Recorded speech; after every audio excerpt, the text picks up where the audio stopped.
أعوذ بالله من الشيطان الرجيم بسم الله الرحمن الرحيم واذكر في الكتاب إبراهيم إنه كان صديقا نبيا إذ قال لأبيه يا أبت لم تعبد ما لا يسمع ولا يبصر ولا يغني عنك شيئا يا أبت إني قد جاءني من العلم ما لم يأتك فاتبعني أهدك صراطا سويا يا أبت لا تعبد الشيطان إن الشيطان كان للرحمن عصيا يا أبت إني أخاف أن يمسك عذاب من الرحمن فتكون للشيطان وليا صدق الله العظيم رب اشرح لي صدري ويسر لي أمري واحلل عقدة من لساني يفقه قولي رب زدني علما سبحانك لا علم لنا إلا ما علمتنا إنك أنت العليم الحكيم سورة مريم شپاڑسم سپارہ آیات نمبر 41 وذکر فی الکتاب ابراہیم انہو کان صدیقا نبیا دین مخک دا عیسیٰ علیہ السلام او دا مریم بی بی واقعہ تیر شولا او دا غی مقصد توحیدو چی خلق دا شرک نمنشی او دا اللہ رب العزت وحدہ لا شریک امنی واحد لا شریک اللہ تعالی امنی نو الدگی اللہ تعالی دا بی بی مریم واقعہ بیان کرا اس دلدگی دا ابراہیم علیہ السلام واقعہ بیانی نو قرآن مجید دا کسو کتاب ندی چی دا اول نوالا تل آخرہ پوری یو واقعہ بیان کی قرآن مجید کی بعضی دا واقعہ بعضی حصہ چکم مدن اغم مخ کی بیان کی بعضی رستو بیان کی بعضی رستو حصہ مخ کے بیان کی اور مخ کے حصہ رستو بیان کی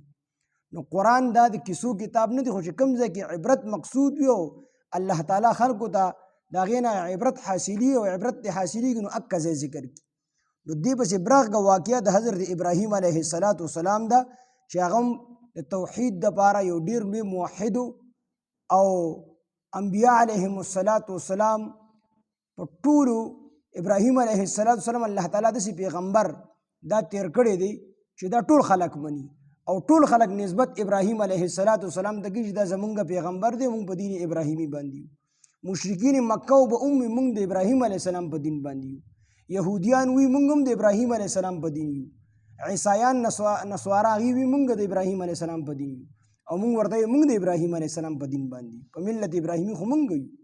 اغم موحد و مونگم موحدینیو او سوک چی شرک کی دا ابراہیم علیہ السلام پا دین باندی نشک کیا دین دلتا دا ابراہیم علیہ السلام واقعہ بیانی وذکر یاد کا فی الکتاب پا کتاب کے ابراہیم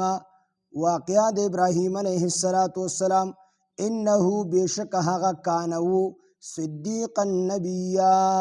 رشتون پیغمبر صدیق آغا چاہتا ویدی شی چی دا پا جون کے چرتا دروغ نہیں ویلی نو پیغمبرم پا جون کے دروغ نہیں دی ویلی نو دا دیو جنہ وطا صدیق ہوئی او بعضی مفسرین لکلی دا چی صدیق آغا چاہتا ہوئی چی دا آغا اعتقاد قول او فعل دا ٹول برابری پس لکے چی کمی خبری ہوئی پا خلبانی اکشن دا غی مناسب خبری کی او عمل دا غی پشاندی کی نو دیتا صدیق ویلی شی نو پا دے معنی سر ہر پیغمبر دا صدیقی ہر پیغمبر دا ذل اعتقاد دا جب وینا عمل دا طول برابری نو ہر پیغمبر صدیقی ہر پیغمبر پا طول عمر کی چرتا دروغ نوی ویلی ہر پیغمبر پا طول عمر کی دروغ نوی ویلی نو پا دی معنی سرم ہر پیغمبر صدیقی ہو ہر صدیق پیغمبر نوی ہر پیغمبر صدیقی او ہر صدیق پیغمبر نی بلکہ ابوبکر صدیق تے صدیق لقب ملا وغا پیغمبر نو غم پٹول عمر کی چتا دروغ نو ویلے نبی علیہ السلام ورہ لقب ورکڑی صدیق نو ہر پیغمبر دا صدیقی ہو ہر صدیق دا پیغمبر عام خلوقیم صدیقی نشتا دی وذکر یاد کا فی الکتاب پا کتاب کی ابراہیم واقعات ابراہیم علیہ السلام انہو کان صدیقا نبیا بے شک هغه رشتون نبی او نبی اذ قال یاد کا هغه وخت هغه او فرمایل لابیه خپل پلارتا یا ابتی ای زما بابا جانا لم تعبدو تول عبادت کئ ما د هغه سو لا يسمعو چې هغه نوري ولا يبصرو او لیدل نکی ولا یغنیو پکار نرازی عنک استا شیئا د هیڅ چیزو. ابراهیم علیه السلام خپل پلار ته وی چې ته د بوتانو عبادت مکو، دا بوتان نه اوري او نه اینی او نه ستا مدد کولی شي. نو که یو سړی اوري او اینی او د چا مدد کولی شي نو هغه هم د عبادت لایق نه دی. د عبادت لایق څوک دی؟ یو ذات چې واجب الوجود دی، الله رب العزت. چې واجب الوجود نی دغه عبادت نشي کېدلی. اگر کو دې د چا مدد هم کولی شي او کو دې لیدلی هم شي او کو دې اورېدلی هم شي، خو دلته د مقصود د دغې بوتانو د دې هغه کمزوري ده چې د دې خو په طریقه اولا عبادت چې کوم دی ناجایزه دی، دا خو عقل هم نه مني. نو د دې وجې نه وي چې دې نه لیدل کولی شي نه اورېدل کولی شي نه ستا مدد کولی شي، دې عبادت مه کوه. یا ابتې اے بابا جانا، اے زما بابا جانا، انی قد جاءنی په تحقیق سره ما ته راغلی دی من العلم د علمنا، د علم نه مراد وحی ده چې ما ته وحی راغلی ده. ما هغه لم یأتکا چې تا ته نه ده راغلی، ما ته چې کوم علم راغلی دی نو هغه تا ته نه دی راغلی. ما ته چې کوم علم راکړی شوی دی نو هغه وحی ده، هغه علم تا ته نه دی درکړی شوی. چې وحی ده نو وحی حق او سچ وي، حق او سچ وي. چې حق او سچ وي نو ورته وي فتبعنی، ته زما تابعداري وکړه، اهدکا زه به وښیم تا ته صراطا سویا، نیغه لاره توحید والا لار به درته وښیم. چې ما ته وحی کېږي، ما ته کوم علم الله راکړی دی نو هغه تا سره نشته دی. ما ته چې کوم علم دی هغه وحی دی، هغه من جانب الله دی، د الله د طرف نه ما ته علم راکړی شوی دی. نو د الله په خبرو کې هغې کې چې کوم دی دروغ نی، هغه حق او سچ نو چې حق او سچ دی نو په تا دا خبره لازمه ده چې ته زما تابعداري وکړه. او چې ته کله زما تابعداري وکړې زه به ته نیغه لاره وښیم، توحید والا لار به ته وښیم او د دې بوتانو نه به دې منع کړم. یا ابت ای زما بابا جی لا تعبد الشیطان، ته عبادت مه کوه د شیطان. ان الشیطان بېشکه شیطان کان و للرحمن، د رحمان ذات عصیا نافرمانه. نو دی په حقیقت کې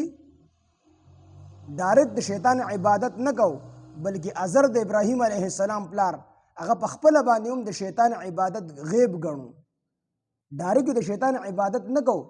خو دلته کې وي چې ته د شیطان په خوښه باندې عبادت کوې، ته شیطان وي چې د دې بوتانو عبادت وکړه. نو دا په حقیقت کې د شیطان عبادت دی او شیطان د الله تعالی نافرمانه دی، زمونږ د بابا دشمن دی، د الله دشمن دی.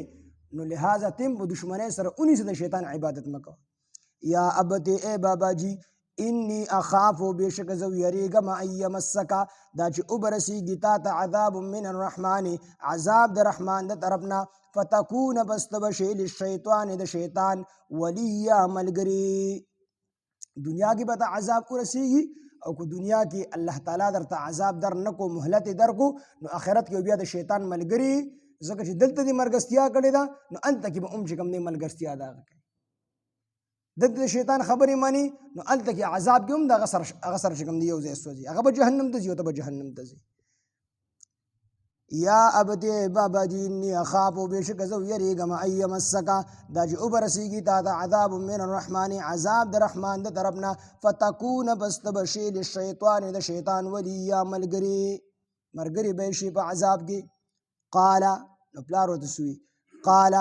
پلار ازر ورته ووي اراغب آیا تا اراغب انت آیا تا ډډه کړې ده عن الهتی زما د خدایانو نه، یا ابراهیم اے ابراهیم علیه السلام. ابراهیم علیه السلام ته څومره ښکلې خبرې وکړي، اے بابا جی یا ابتي، دا ډېر ښکلی لفظ دی په عربی کې، ښکلې خبرې ورسره وکړي. او ده ورته څه ووي، ده ورته پکار ده چې ده ورته یا بنیه اے بچوډیه، ده ورته څه ووي، ده ورته دا ونه وي، ده ورته یا ابراهیم. قال اراغب انت آیا ته اعراض کوي عن الهتی زما د معبودانو نه، زما د خدایانو نه، یا ابراهیم اے ابراهیم. لئن لم تنتهي کو چېرې ته منع نه شوې لارجمنک نو زه به سنګسار کم تا لره په ګټو باندې وهجرني ته لرې شه له مانه ملیه ډېره موده. نو پلار ورته دا خبره وکړه کو چېرې ته زما د دې خبرو نه منع نه شوې زما د بوتانو د بد ویلو نه نو زه به تا سنګسار کما او زما نه لرې شه بس زما نه جدا شه. ابراهیم علیه السلام بیا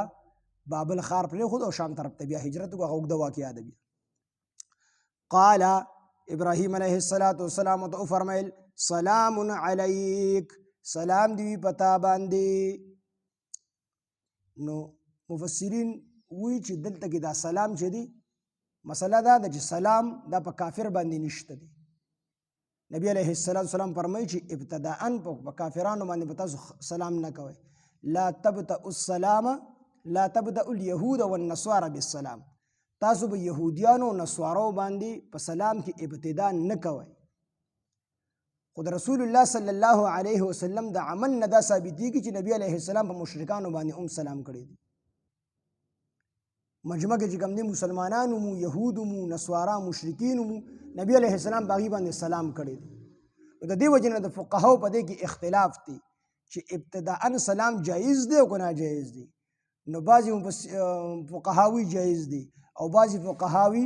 دا ناجایز دی. خو امام نخعي رحمه الله هغه پکې تطبیق کړی دی.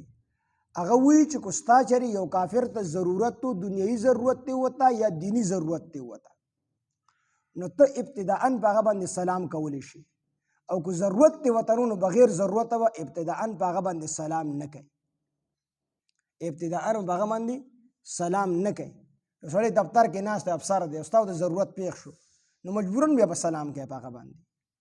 یا ستا د دیني ضرورت دی نو ابتداءً بیا سلام جایز دی. نو په دواړو حدیثو باندې امر راغی. د نبی علیه السلام عمل والا حدیث باندې هم عمل راغی او نبی علیه السلام چې منع کړل په هغې باندې هم عمل راغی. په دواړو باندې عمل راغی. نو دلته کې چې ابراهیم علیه السلام سلام کړی دی نو وایي چې یا خو دا سلام مقاطعه دی د کټ کولو سلام دی د جدایۍ سلام دی. قرآن مجید کې الله تعالی فرمایي وإذا خاطبهم الجاهلون قالوا سلاما. هر کله چې جاهلان تاسو سره مخاطب شي نو تاسو ته سلام کوئ. موږ پښتو کې هم وایو که ما ته 3 لیشتې سلام دی. څه مطلب و چې بس ما معاف کړه نو دا هغه سلام دی. او بعضې مفسرین وایي چې دوه ډلې دي فقها یو وایي جایز دی بل وایي ناجایز دی. نو د ضرورت په دغه بنیاد باندې چې کوم دی سلام کړی دی. یا دا چې د ابراهیم علیه السلام په دین کې په کافر باندې سلام جایز و. قال سلام علیک سلام دی وی پتا باندې ساستغفر لک زرد چې زه به بخښنه غواړم لکه ستا دپاره ربي د خپل ربنه انه بېشکه هغه یعنې رب زما انه بېشکه هغه یعنې الله تعالی کان دی بي په ما باندې حفیه مهربانه. الله تعالی په ما باندې مهربانه دی نو زه به تعالی د الله تعالی نه بخښنه غواړم. دلته کې بل یو مسله ده. مسله دا ده چې الله تعالی فرمایي چې ما کان للنبي والذین آمنوا ان یستغفروا للمشرکین ولو کانوا اولی قربا. تاسو د پیغمبر دپاره چې کوم دی مناسب نه دي پیغمبر دپاره او مؤمنانو دپاره چې دی استغفار غواړي د مشرکینو دپاره اگر کو هغه خپلوان وي خو دی د مشرکینو دپاره چې کوم دی بخښنه نشي غوښتلی. نو د هغې جواب الله تعالی کړی دی. الله تعالی فرمایي چې وما کان استغفار لابیه. د ابراهیم علیه السلام د استغفار چې د پلار دپاره وو نو د پلار سره یو وعده کړې وه چې زه به ستا دپاره استغفار غواړم. نو هغه وعده یې پوره کړله. خو چې کله نه ورته پته ولګېده چې دی ایمان نه راوړي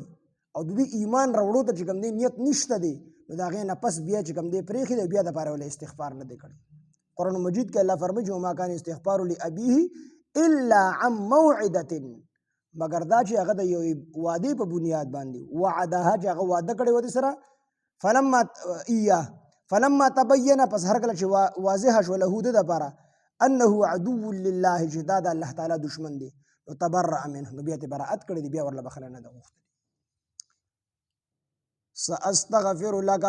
زر د چې زه بخښنه غواړم ستا دپاره ربي د خپل رب نه انه کان بي حفیه بېشکه هغه په ما باندې مهربانه دی. واعتزلکم او زه ډډه کوم له تاسو نه وما او د هغه څه نه تدعون چې تاسو یې بلئ هغه بوتانو نه چې تاسو یې بلئ من دون الله سوا د الله تعالی نه وادعو او زه بلما ربي خپل رب عسى قریبه ده الله اکونا دا چې زه به نشم بدعاء ربي د خپل رب په دعا سره شقیا محرومه الله تعالی ما محرومه نه کوي فلما اعتزلهم پس هر کله چې د ډډه وکړه د دوی نه وما او د هغې بوتانو نه یعبدون چې دوی به عبادت کو من دون الله سوا د الله تعالی نه وهبنا له نو الله وي مونږ ورکو دته اسحاق علیه السلام ويعقوب او یعقوب علیه السلام وکلا جعلنا نبیا هر یو مونږ جوړ کو پیغمبر هر یو مونږ جوړ کو نبی چې کله د دومره مجاهده وکړله ابراهیم علیه السلام او لږه مجاهده نه ده کړې د الله دپاره په ابراهیم علیه السلام باندې د خپل بدن قرباني راغلی ده د بدن قرباني د الله دپاره ورکړله ورته غورځولې شوې ابراهیم علیه السلام باندې د خپل د الله دپاره د وطن قرباني راغلی ده خپل وطن یې پرېښی دی هجرت یې کړی دی ملک شام طرف ته هغه ملک قربان کړی د الله دپاره ابراهیم علیه السلام خپل خاندان قربان کړی دی غون خاندان یې پرېښی دی صرف خپله بیبي او لوط علیه السلام سارا بیبي او لوط علیه السلام ابراهیم علیه السلام دې درې واړو هجرت کړی نو غون خاندان یې نور پرېښی دی هغه د الله دپاره قربان کړی دی د عزت قرباني پرې راغلی ده لار کې هغه بادشاه او اوږده واقعه ده او هغه به د زنانو عزتونه لوټ کول سارا رضی الله عنها نو عزت یې ولې لوټ کړی نه ځکه د پیغمبر د عزت الله تعالی خیال ساتي د پیغمبر بیبي دا کافره کېدلی شي خو بدکاره نشي کېدلی د لوط علیه السلام بیبي کافره وه خو بدکاره نه وه د پیغمبر د عزت الله تعالی ډېر خیال ساتي نو د عزت امتحان پرې راغلی دی هغه د الله دپاره قربان کړل اگر چې الله تعالی د هغه عزت نه دی اخیستی نو دا ټولې قربانۍ پرې راغلي دا ټولې قربانۍ چې وکړې بیا به د بچي قرباني اسماعیل علیه السلام غوندې بچی او د ابراهیم علیه السلام غوندې پلار د سلو کالو یا د سلو کالو د پاسه په عمر کې ورله الله تعالی بچی ورکړل الله وی قرباني الله ورته ډومبي دا پرېږده نو خپل بچي او د خپلې بیبي نه جدایي اختیار کړې ده او الله تعالی خبرې به ورسره هم نه کوي دقسې په دشت بیابان کې پرېښي دي او بیا چې کوم دی راغلی دی نو په غېږ کې بویو چې بیا ابراهیم اسماعیل علیه السلام راوستو نو د ګوتې نه یې نیولې ځان سره یې راوست بیا به د بچي د ذبح قرباني راغلی ده د الله دپاره هغه قربان کړی دی اگر چې الله اخیستی نه ده او په خپل نیت باندې هغه قربان کړی دا ټولې قربانۍ چې وکړلې نو الله تعالی وي دله مونږ چې کوم دی وهبنا له کوم ځای دی وهبنا لهم من وهبنا له اسحاق او یعقوب دله مونږ چې کوم دی اسحاق او یعقوب علیه السلام ورکړو اسماعیل علیه السلام ذکر مخکې تیر شوی دی اسماعیل علیه السلام ولهم الله تعالی ورکړی نو ټول بچي پیغمبران اسحاق علیه السلام او اسماعیل علیه السلام دواړه پیغمبر بیا د اسحاق علیه السلام زوی یعقوب علیه السلام هغه هم پیغمبر بیا د یعقوب علیه السلام 12 بچي په هغې کې یوسف علیه السلام پیغمبر بیا تر عیسی علیه السلام عیسی علیه نبی علیه السلام دا ټول د ابراهیم علیه السلام په اولاد کې بیا پیغمبران راغلي عیسی علیه السلام پورې تقریبا 4.5 پیغمبران دا ټول په بني اسرائیلو کې راغلي او بیا اسماعیل علیه السلام په اولاد کې نبی علیه السلام راغلی دی دا هم د ابراهیم علیه السلام په اولاد کې راغلی یو دوه زامن اسحاق علیه السلام او اسماعیل علیه السلام نو د اسماعیل علیه السلام په اولاد کې تر نبی علیه السلام پورې پیغمبر نه دی راغلی 4.5 پیغمبران د اسحاق علیه السلام د یعقوب علیه السلام په اولاد کې راغلي او د اسماعیل علیه السلام په اولاد کې بیا رسول الله صلی الله علیه وسلم راغلی دا ټول د ابراهیم علیه السلام هم مخکې قربانۍ کړي الله فرمایي وهبنا فلما اعتزلهم پس هر کله چې د ډډه وکړه د دوی نه د دې کافرانو نه وما او د هغې بوتانو نه یعبدون چې دوی به عبادت کو من دون الله سوا د الله تعالی نه وهبنا له نو مونږ ورکو دته اسحاق علیه السلام ويعقوب او یعقوب علیه السلام وکلا جعلنا هر یو مونږ وګرځو نبي ووهبنا او مونږ ورکړو لهم دوی ته من رحمتنا د خپل طرفنا وجعلنا او مونږ وګرځو لهم د دوی دپاره لسان صدق ریښتونې وینا علیه اوچته مرتبه لسان صدق نه ذکر خیر مراد دی چې ابراهیم علیه السلام چې ابراهیم علیه السلام هر یو مذهب ولا منی چې دا په حق پیغمبر او زمون پیغمبر دی. نو دا ذکر خیر ته مراد دی الله دا ولا مونږ ورکو لسان صدق وجعلنا من اغرزو لهم د دوی د پاره لسان صدق ذکر خیر علی او چت مرتبه.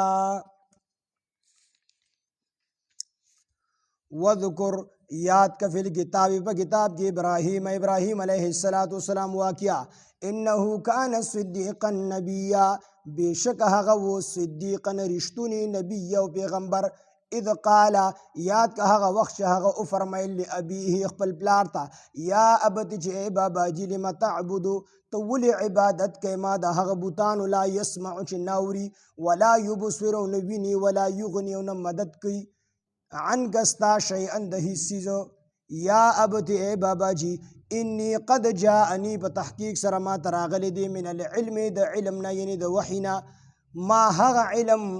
لم یأتک چې تا ته نه دی راغلی فتبعنی نو ته زما تابعداري وکړه اهدک زه به وښیم تا ته صراطا سویا غلاره توحید والا لار به درته وښیم.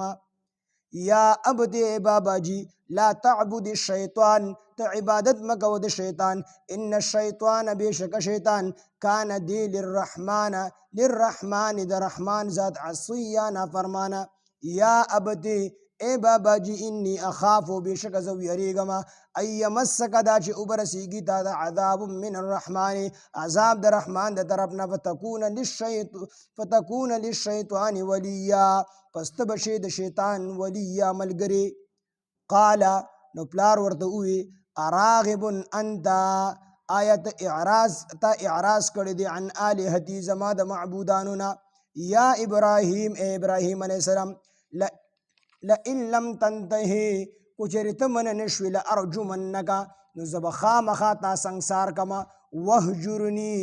او لرشل مان ملیا تر ډیر مودا یعنی کلی پریدا او خار پریدا ملک پریدا. قال سلام علیک قال ابراهیم علیہ السلام تو فرمایل سلام علیک سلام دی پتا باندې ساستغفر لك زرد جزو بخنه غواړم ستا د بار ربي د خپل ربنا انه بیشک هغه یعنی زما رب کان دی بی په ما باندې حفیا مهربانا. واعتزلکم او ز پرېږدم تاسو لرا وما هغه بوتان لرا تدعون تاسو بلې من دون الله سوا د الله تعالی نه وادعو زبل او زبل ما ربي خپل رب عسى زردا الله اكون بدعاء الله اكون دا جزب نشما بدعاء ربي د خپل رب دعا سره شقيا محرومه بنشما. فلما اعتزلهم پس هر کله چې د ډډه وکړه د دوی نه وما د هغې بوتانو نه یعبدون چې دوی عبادت کو من دون الله سوا د الله نه. یا فلما اعتزلهم پس هر کله چې د پرېښود دوی لره وما يعبدون او هغې بوتانو لره چې دی عبادت کو من دون الله سوا د الله تعالی نه. وهبنا له نو مونږ ورکو دته اسحاق علیه السلام و یعقوب علیه السلام وکلا جعلنا نبیا او هر یو مونږ وګرځو پیغمبر. وهبنا او مونږ ورکو لهم دوی ته من رحمتنا د خپل رحمتنا وجعلنا او مونږ وګرځو لهم د دوی دپاره لسان صدق رښتونې وینا ذکر خیر علی او شت مرتبه. سبحان الله بحمده سبحانك اللهم بحمدك نشهد ان لا اله الا انت نستغفرك ونتوب اليك. سبحان ربك رب العزه عما يصفون وسلام على المرسلين والحمد لله رب